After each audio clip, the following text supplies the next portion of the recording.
Hello दोस्तों, कैसे हैं आप लोग। आई होप कि आप लोग अच्छे होंगे। दोस्तों, आज के वीडियो में हम डिस्कस करने वाले हैं जीएसटी के एक और नए एडवाइजरी को लेके।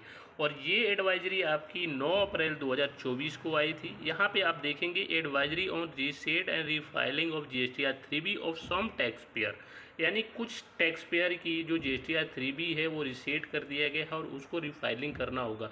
तो ऐसे कौन से टैक्स पेयर हैं जिनकी जीएसटीआर 3B जो है वो रीसेट कर दिया गया है और उनको रिफाइलिंग करना होगा। तो ये सारे चीज़ वीडियो में हम सीखेंगे, जानेंगे और इनकी एडवाइजरी के बारे में भी समझेंगे।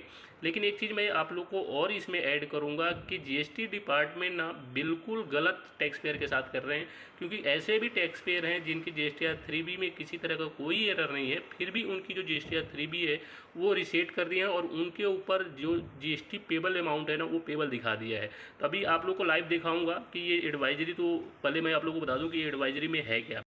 तो इस एडवाइजरी में इन्होंने बताया कि कुछ ऐसे टैक्स पेयर हैं जिनके जीएसटीआर 3B को रीसेट कर दिया गया है, जिनकी जीएसटीआर 2A और 3B में आईटीसी में मिसमैच है, तो उनके जीएसटीआर 3B को रीसेट कर दिया गया है। अगर ऐसे टैक्स पेयर जिनके जीएसटीआर 3B और 2B में मिसमैच है और उनके जीएसटीआर 3B को जो है वो रीसेट कर दिया गया है, तो उसका इन्फॉर्मेशन जो रजिस्टर्ड ईमेल आईडी होगा टैक्स पेयर के, उस पर उनको मेल के थ्रू प्राप्त होगा। और मेल जब प्राप्त होने के बाद 15 दिन के अंदर अपने जीएसटीआर 3B को दोबारा से रिफाइल करना होगा। ठीक है ना। तो मेन इनकी मकसद यही है कि जो 2A 3B में जो है वो अगर आपका डिफरेंस है तो भैया उसको टैक्स के दोबारा से जमा करो, चाहे कैसे भी करो, आपको जमा करना है। लेकिन ऐसे भी टैक्स पेयर हैं जिनकी 3B और 2A बिल्कुल मैच है, लेकिन फिर भी इन्होंने रिसीट मार दिया और उनके ऊपर जीएसटी जो है वो पेबल दिखा दिया है। मैं आप लोगों को लाइव भी दिखाऊंगा।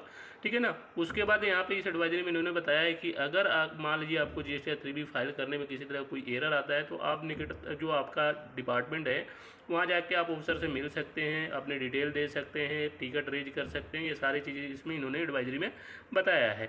तो मैं सबसे पहले मैं आप लोग को एक अपने जो क्लाइंट है उनका मैं दिखाता हूँ। यहाँ पे फाइनेंशियल 17-18 की है, मार्च पीरियड है। और यहाँ पे जब सर्च करते हैं तो यहाँ पे देखिए हमारी जो जीएसटीआर 1 है वो फाइल है, लेकिन जीएसटीआर 3B जो है ना इन्होंने यहाँ पे फाइल करने के लिए दोबारा कर दिया, क्योंकि पहले फाइल था बट इन्होंने रिसेट कर दिया। तो यहाँ पे ड्यू टू यहाँ पे डेटा आ रहा है, अभी इनको फाइल करने के लिए यहाँ पे बोल रहे हैं।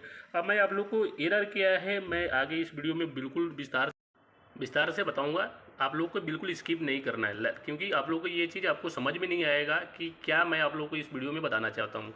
तो अब यहाँ पे मैंने जीएसटीआर 3B जब ओपन किया तो टेबल नंबर 3.1 में जो आपकी टैक्स लायबिलिटीज होती है वो यहाँ पे शो करता है, जो आपने सेल किया होता है, और एलिजिबल आईटीसी आपको यहाँ पे दिखता है। ठीक है। उसके बाद हम सिंपली क्या करते हैं, यहाँ पे नीचे आते हैं और प्रोसीड टू पेमेंट पे क्लिक करते हैं जब हमको जीएसटीआर 3B फाइल करना होता है। ठीक है। उसके बाद हम इसको स्क्रॉल करके नीचे आते हैं, जहाँ पे आपकी जो एलिजिबल आईटीसी और जो आपकी जो सेल पे आपके टैक्स होता है वो सारे चीज़ एडजस्टमेंट करने के बाद यहाँ पे दिखता है। तो अभी क्या इन्होंने कर दिया है कि देखिए यहाँ पे हमारी जो टैक्स है वो 1,00,000 समथिंग हज़ार 1,02,000 समथिंग का इन्होंने जीएसटी जो है ये पेबल निकाल दिया है। जबकि हमने जीएसटीआर 2A और जीएसटीआर 3B को बिल्कुल बारीकी से चेक करी, और चेक करने के बाद हमने देखा कि हमारे जीएसटीआर 2A 3B में किसी तरह का कोई मिसमैच है ही नहीं। ऐसा क्यों मैं कर रहा हूँ, मैं आप लोग को लाइव भी आगे दिखाने वाला है। उसके लिए सबसे पहले हम कहाँ जाएंगे, सर्विस में जाएंगे। सर्विस में जाने के बाद हम रिटर्न्स में जाएंगे। रिटर्न्स में जाने के बाद यहाँ पे tax liability and ITC comparison पे यहाँ पे हम क्लिक करेंगे। यहाँ से हम फाइनेंशियल ईयर सेलेक्ट करेंगे, तो हमारा इशू है 17-18 का। हमने यहाँ से 17-18 नीचे से सिलेक्ट करेंगे और सर्च पे क्लिक करेंगे। तो जैसे ही सर्च पे क्लिक करेंगे तो कुछ डिटेल यहाँ पे आपको ओपन होता है। वो डिटेल कौन सा होता है, एज पर जीएसटीआर 1 और एज पर जीएसटीआर 3B और एज पर 2A और एज पर जीएसटीआर 3B का जो आईटीसी होता है कंपेरिजन का होता है। ठीक है ना। तो सबसे पहले यहाँ पे देखेंगे tax liabilities and ITC summary. सबसे पहले वाला जो कॉलम हमारा है tax liability as per GSTR 1 और एज पर जीएसटीआर 3B, यानी जीएसटीआर 1 में जो आपने डिटेल दिया था वो डिटेल आपने जीएसटीआर 3B में क्या दिखाया है वो डिटेल यहाँ पे आपको शो होता है।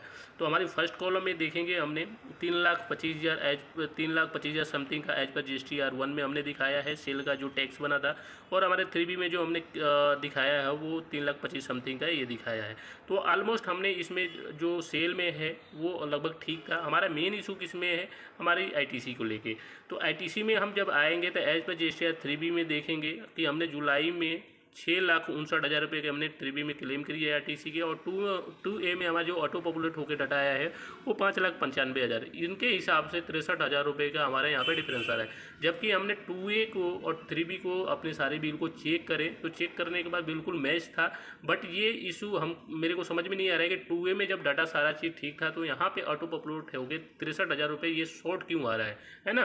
तो ये डिटेल तो पहले ही हो गई। दूसरी मैं आप लोग को एरर क्या बता रहा हूँ कि यहाँ पे देखेंगे कि पूरे साल में हमारे जो ITC हमने ज़्यादा एज पर इस डिटेल के हिसाब से हमने कितने ज़्यादा क्लेम करी है, कुछ 22,000 समथिंग का, है ना। तो अब जबकि हमारे पास जो GSTR 3B, जो मार्च का GSTR 3B जो इन्होंने रिसेट किया है उसमें कितने दिखा है, 1,02,000 समथिंग का है। यानी यहाँ पे 22,000 रुपये हमारे पूरे साल की पेबल हो रहा है, और हमारे GSTR 3B में इन्होंने कितना दिखा दिया, 1,00,000 समथिंग का। तो ये चीज़ आपको समझना होगा, है ना, ये चीज़ हमें समझना होगा और चेक करना होगा कि ये चीज़ डिफरेंस क्यों आ रहा है ना। तो हमें इसके लिए भी यही है कि आप अपने GSTR 2A के और GSTR 3B में जो आपने दिखाया है टैक्स के एक बार कंपेरिजन करें, अपने चेक करें अपने बुक में अपने जो जितने भी बिल दिखाए हैं वो क्या 2A में शो हो रहा है कि नहीं, है ना। कुछ ऐसे भी हैं डिटेल जो कि आपके 2A में तो शो हो रहा है लेकिन यहाँ पे आपको ऑटो पॉपुलेट होके नहीं आ रहा है।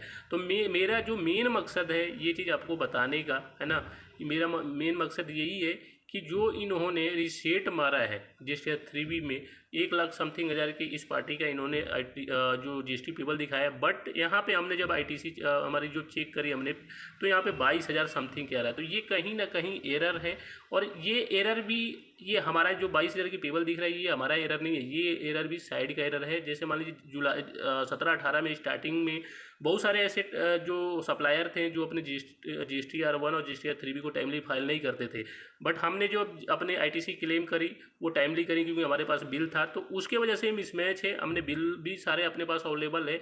ये 22,000 के भी जो डिफरेंस आ रहा है वो डिफरेंस कोई डिफरेंस नहीं है।